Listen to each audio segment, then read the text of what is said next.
Hello dear student, this is Suman Dutta. তো আজকে present হলাম নতুন একটা ভিডিও নিয়ে। আজকে থাকছে ক্লাস 9-এর ম্যাথ থেকে কিছু গুরুত্বপূর্ণ প্রশ্ন। আর এই প্রশ্নগুলো কিন্তু হুবহু না আসতে পারে, কারণ দেখো হুবহু না আসার কারণ হলো এখানে অনেকগুলো অঙ্ক রয়েছে তোমাদের, ঠিক আছে?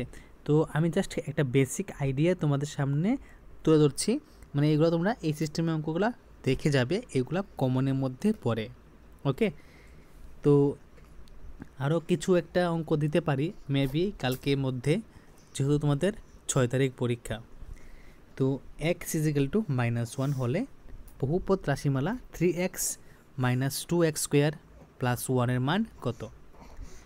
তো এখানে x এর মান কত দিয়েছে, যেখানে যেখানে এখানে x আছে ওইখানে তোমরা -1 বসাবে, ঠিক আছে? তো এটার থেকে আমরা মান বের করব। তো দেখো এখানে 3x - 2x² + 1 আছে, যেখানে যেখানে তোমরা x দেখছো সেখানে সেখানে -1টা বসিয়ে দিবে। বসার পর এখানে দেখো কি লেখা আছে, আমি জুম করে নিচ্ছি। দেখো এখানে তো বসে দিলাম, এই 3 × -1 গুণ করলে কী হবে, -3 হবে।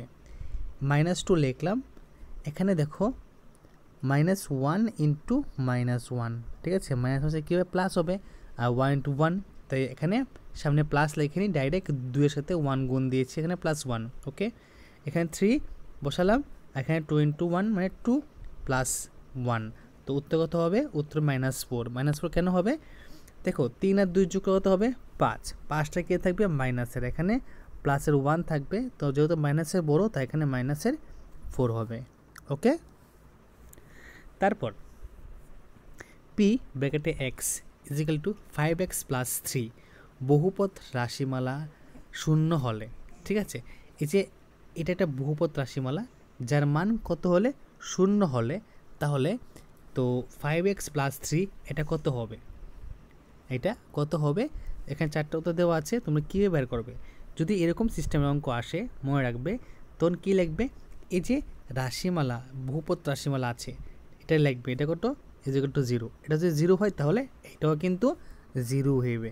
ওকে, তো দেখো এখানে 0 লিখলাম, 5x + 3 = 0। তো এখানে 5x আর 3কে আলাদা করে নিব, আলাদা কী হলো, -3 হলো।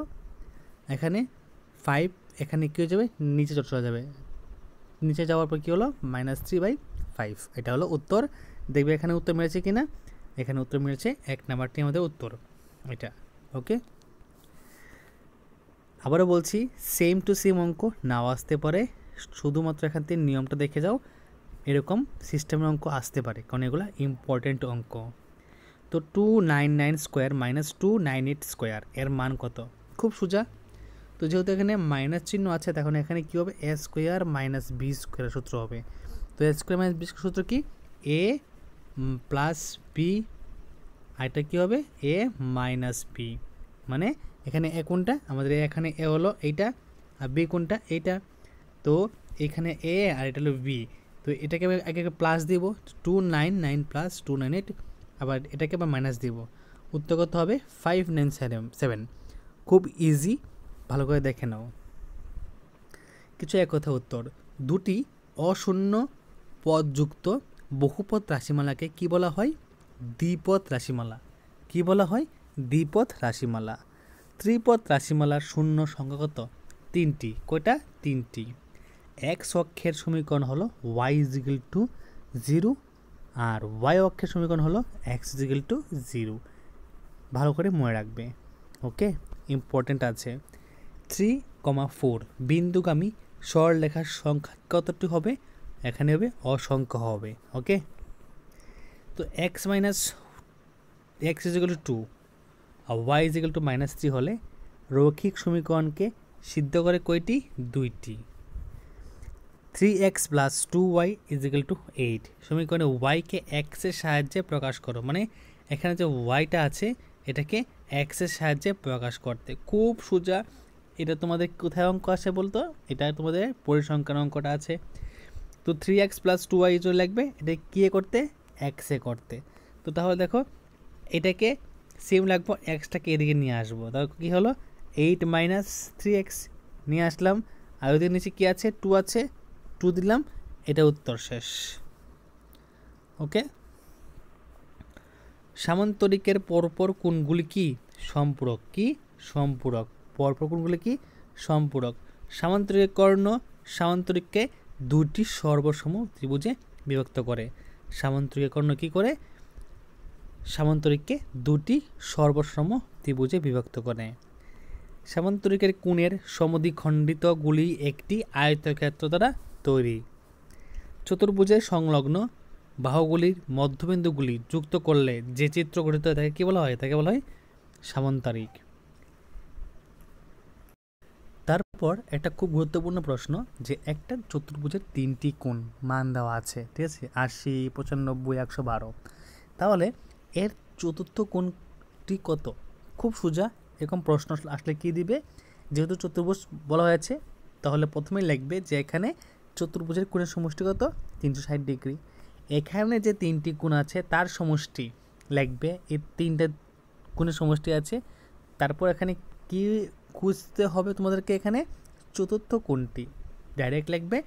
চতুর্থ কোণটি হলো ওই প্রথমে 360 ডিগ্রি, যেটা তোমাদের চতুর্ভুজের মানে মেইন পার্ট। তারপর এখানে সমষ্টিটি 287। তাহলে উত্তর কত হবে, উত্তর হবে 73 ডিগ্রি। ওকে, তারপর আয়তক্ষেত্রের সংলগ্ন বাহুগুলির মধ্যবিন্দুগুলি যুক্ত করলে যে চিত্র গঠন করে তা হলো কি রম্বস, কি তা হলো রম্বস। সামান্তরিকের বিপরীত কোণ দুটি 2x + 6 ডিগ্রি এবং 96 - x ডিগ্রি হলে x এর মান নির্ণয় করো। খুবই একটা ইম্পর্টেন্ট অঙ্ক, খুবই ক্রিটিক্যাল অঙ্ক। এরকম অঙ্ক আসলে কি দিবে, দেখো কি আছে এখানে, ডিগ্রি আছে। তো ডিগ্রি শুধুমাত্র সংখ্যার উপরেই বসবে, ঠিক আছে। এখানে এক্সের উপরে কেন বসবে না, কারণ এখানে বলা হয়েছে এক্স এর মান নির্ণয় করো। তো ডাইরেক্ট লিখবে এইটি কিউ, তারপর লেখে এইটা তুলবে, তুলে যেখানে যেখানে ডিগ্রি আছে কার উপরে আছে, যেখানে নাম্বার আছে তার উপরে শুধু ডিগ্রি দিবে। দেখো 2x + 6 ডিগ্রি 96 ডিগ্রি - x। তো এক্সগুলোকে একসাথে নিয়ে আসবে আর সংখ্যাগুলিকে একদিকে নিয়ে আসবে, নিয়ে আসার পর ফল কত হবে 30। ঠিক আছে, ভালো করে দেখে নিও, খুব ইজি আছে। ABCD ট্রাপিজিয়ামে AB সমান্তরাল CD যদি কোণ V = 60 হয় তবে C এর মান কত? ঠিক আছে, তো যেহেতু কি বলা হয়েছে এই AB আর CD সেম, ওকে। তো এখানে V 60 হয় তাহলে C কত? এই V যদি 60 হয় C কত হবে? সোজা কথা পরিষ্কার, এখানে লিখবে যে কোণ, এখানে প্রথমে লিখবে AB সমান্তরাল CD এবং CB ভেদক, ঠিক আছে। এই CB কি ভেদক, তো কোণ V প্লাস কোণ C, কোণ V এই কোণটা আর এই কোণটা কত = 180 ডিগ্রি। তো 180 ডিগ্রি থেকে মাইনাস করে যা বাড়াবে তা হলো কি উত্তর, C = 120 ডিগ্রি। ওকে, তো একটি ঘুড়ির সংলগ্ন বাহুগুলি হলো 5 সেমি 7 সেমি। তো এই পরিসীমার মানে এর পরিসীমা নির্ণয় করো। দেখো এখানে কি দিয়েছে, এখানে দেওয়া আছে পরিসীমা, ঠিক আছে। ওকে, এখানে দেওয়া আছে পরিসীমা। তো এই যে পরিসীমা দেওয়া আছে, এখানে কি বলেছে বাহুগুলি বলা হয়েছে, তার জন্য এখানে কি ডাবল ডাবল বাহু হবে, মানে 5 2টা 7 2টা যোগ করে যা হবে ফল এটাই উত্তর। ওকে, একটি বৃত্তের সমান জাগুলি কেন্দ্র হতে সমদূরত্বপূর্ণ একই কেন্দ্রযুক্ত বৃত্তগুলিকে বলা হয় সমকেন্দ্রিক বৃত্ত। 3টি অসমরেখা বিন্দু দিয়ে কেবলমাত্র একটি বৃত্ত গঠিত হয়। ওকে, এটা মনে রাখবে। তারপর যদি গোলকের আয়তনের অনুপাত 1:8 হয় তবে এদের বক্ষতলের ক্ষেত্রফলের অনুপাত কত হবে, 1:4। একটি চুঙ্গের ব্যাসার্ধকে অর্ধেক এবং উচ্চতাকে দ্বিগুণ করা হয় তবে এর আয়তনের অর্ধেক হবে। মনে করি চোখের না চোঙ্গের হবে, ঠিক আছে। মনে করি চোঙ্গের ব্যাসার্ধ r এবং উচ্চতা h, আয়তন V1 = কি দিলাম, আয়তনকে কি ধরে V বলে, ঠিক আছে। কত হলো πr²h, ঠিক আছে। তো এখানে ব্যাসার্ধ অর্ধেক এবং উচ্চতা দ্বিগুণ করলে হলে আয়তন কত হবে, আয়তন হবে এখানে V2, ঠিক আছে। তো প্রথমটার সাথে আয়তন মিলবে না, দ্বিতীয়টার মধ্যে মিলবে না, ঠিক আছে, V2। তো পাই ব্র্যাকেটে πr² × 2h। তো এটাকে দেখবো কি পাই মানে 22/7 আমরা জানি, কিন্তু এখানে কি দেখো, এখানে এই দুইটা আর এই দুইটা কেটে নেব, ঠিক আছে। কেটে কত হবে, নিচে হবে হাফ, এখানে হাফ হবে, আর এম আর স্কোয়ার এইচ সবগুলা একসাথে উপরে থাকবে, ঠিক আছে। তো এখানে half is equal to V I, মানে V1 মানে এই যে এইটার উত্তর আর এইটা মিলছে, তাই এখানে কী বলা হয়েছে V1। ওকে, তো সংখ্যাগুরু মান হলো সবচেয়ে বেশি পরিসংখ্যান বিশিষ্ট পর্যবেক্ষণ। সংখ্যাগুরু মান হলো সবচেয়ে বেশি পরিসংখ্যান বৈশিষ্ট্যমূলক পর্যবেক্ষণে মানে খুবই বিশিষ্ট। আর মধ্যমা, যখনই তোমাদের কাছে কোন নাম্বার থাকবে, মধ্যমা কীভাবে নির্ণয় করবে, প্রথমে ছোট থেকে বড় সাজাবে, ঠিক আছে। সাজানোর পর,